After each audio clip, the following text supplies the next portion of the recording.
I know how stressful it is waking up and realizing you can't move your body. Hi guys, welcome back to my YouTube channel. Today we'll talk about what to do after experiencing sleep paralysis. As usual, I'll read from my phone. Sleep paralysis is a situation where you can see your room, you can hear things around you. Maybe you even feel like someone is in the room with you, but you can't move.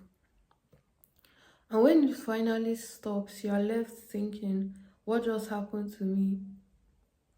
If you have experienced sleep paralysis, especially for the first time, I want you to know something before we even continue. You are not crazy, you are not alone, and you are necessarily not in danger. Sleep paralysis can feel extremely real because your brain is waking up while your body is still in a temporary state or muscle paralysis that normally happen during the REM sleep. So if you just experience it, the first thing I want you to do is to give yourself a moment. Don't immediately start asking questions like, was there a ghost? Am I losing my mind?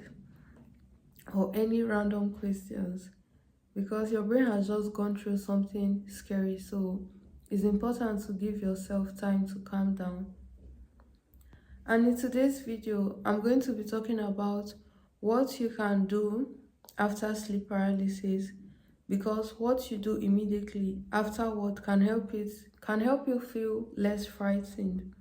So stay on to the end because I'm going to talk about simple things you can change before sleeping again. Let's say you experience sleep paralysis around 3 a.m. and at that moment you were able to move your body, you woke up after the whole situation.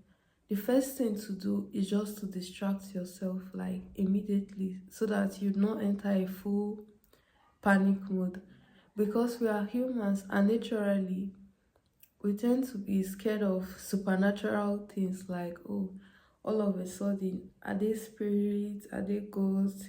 So you don't want your brain to think towards that side. That's why immediately just carry your phone, and I'll share some tips on what to do. If you have just experienced sleep paralysis and you are still scared, turn on the light. You don't have to force yourself to immediately close your eye or go back to sleep. Give yourself some time. You can watch movie, watch TikTok, listen to music, watch something funny, or do anything harmless that helps you take your mind away from from what just happened. The goal isn't to stay awake all night. The goal is to break that feeling of fear. And sometimes when something scary happens, we start replaying it in our minds. Like you start thinking, what if it happens again? What if I see something again? What if someone is actually in my room? And the more you think about it, the more frightened you become. So instead, give your brain something else to focus on. Watch something comforting, talk to someone, listen to your favorite song, drink some water, sit somewhere comfortable. You can even leave your bedroom for a little while if being in that room makes you feel uncomfortable. But here's another thing. Let's say you actually saw someone in your room, like a real person was there. The next time you are going to bed, just check around your windows, lock everywhere, lock your doors to make sure that no one is actually in your room, because it might be a scary situation to find out that okay, someone was there and you just put the whole situation on sleep paralysis. Please remember that feeling scared after sleep paralysis does not mean that something bad is going to happen to you. Your body can be safe while your mind is still frightened. Sometimes your emotion need a little longer to catch up with the fact that what you experienced is already over. And I think sleep paralysis is also similar to the situation where you almost fall off the cliff but did not fall off the cliff, something like that. But because your brain is going to rethink every situation, especially if you saw like strange things that do not exist on earth, like big monsters, just random scary figures. Your brain is constantly going to rethink that situation, and you don't want to have insomnia or fear of falling asleep. That's why I'm going to tell you what to do later on. And that's why I said it's also important to watch movie, music, just something funny. Immediately it happens and you're able to move your body. Carry your phone immediately, that instant, and watch TikTok. Like you have to just laugh or watch something that you find interesting at that moment. Then maybe later in the day you can try to think about what happened. Another thing to do is to connect with someone. If you have a friend, sibling, parents, partner, or anyone you trust nearby, just talk to them. You don't have to give them a perfect explanation. You can simply say, I just experienced something really scary and I need to talk about it. You might even be shocked that they have experienced the same situation. So there's this comfort that comes with sharing um, a scary experience with your loved ones. Sometimes hearing another person's voice is enough to make you feel grounded again. But what if you don't have anyone around? There are people that maybe travel to another city, or their family member is not close by, or they don't have friends, they don't have people they can seek comfort from. So if you are that person, just try to go to shopping mall, busy cafe, a park during the day, library, supermarket, just place where the a place where it's filled with so many people. I think unconsciously it will help your brain feel more grounded. Sometimes just being around other people can make you feel less isolated. Another thing you can do is to find people who has the same experience as you online, so you don't feel like you're alone. There are many people who have experienced sleep paralysis. You can search for videos, stories, or discussion from people describing their experience. You might even be surprised by how many people have gone through that exact situation. And after hearing other people's experience, it can help you to realize that what has happened to you is something other people experienced. And the importance of this is that so you don't feel like you're running mad or you're going crazy.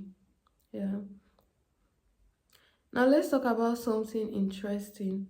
After sleep paralysis, your room might suddenly feel completely different. Things that normally look harmless can suddenly scare you. Maybe you hang a coat on the chair that looks like a person in the dark. Maybe you have a mannequin, doll, large stuffed animals, posters, or decoration that could look like a human figure when you're half awake. If something is in your room that looks like a person in the dark, don't move, just move it away. You don't need to throw it away, just put it somewhere that doesn't make you feel uncomfortable when you're trying to sleep. You want your room to feel calm and safe. So there are so many people that have things that look like human being in their room before going to sleep. Like even just a chair, they are going to hang so many quotes on top, and if you are someone seeing it from another perspective, you think there's a man wearing hat sitting on the chair. And that is the worst thing that can happen to you. Waking up in the night, looking at your chair, and you feel like a human being is staring there looking at you. So make sure to take anything that looks like a human or scary figure. Even if you have pictures in your room that is shaped like something scary, before you go to bed, just try to cover it, because what you are looking for is sleep and not anything else. Another thing people often try to change is their sleeping position. Some people reported experiencing sleep paralysis more often when sleeping on their back. Like, please don't sleep on your back. Like, sleeping on your back facing up, there's a high chance that you experience sleep paralysis. There's a high chance that you feel like something is pressing you down and you can't move. So please don't sleep on your back. I know that there's a TikTok trend where they tell people to sleep on their back if you want your face to be more symmetrical, but don't follow that trend. You can also create a calming sleep environment. For example, you could play soft music or relaxing sound while you sleep. You can find long sleep playlists on TikTok, including music and sound designed to play for several hours. The idea is to create an environment that makes you feel comfortable instead of constantly worrying about whether sleep paralysis will happen again. And this is probably one of the most important things I want you to do. Learn about sleep paralysis. When we don't understand something, our mind can make it more scary than it actually is. If you experience something strange and you have no idea what it is, your brain might immediately create an explanation. But when you understand what is happening, you may feel more in control. So research what sleep paralysis is, learn about REM sleep, learn why people sometimes wake up before their body completely comes out of REM related muscle paralysis. Learn about the hallucination that can happen during sleep paralysis, because yes, some people see things, some people hear voice, some people feel like someone is standing beside them, some people feel pressure on their chest, some people feel like they are being watched. And because this experience can feel incredibly real, people can become convinced that something supernatural happened. I'm not here to tell you what you personally experienced, but I'm simply saying there are well-known sleep-related explanation for many of these experiences. And understanding the possibilities can make the next episode less scary.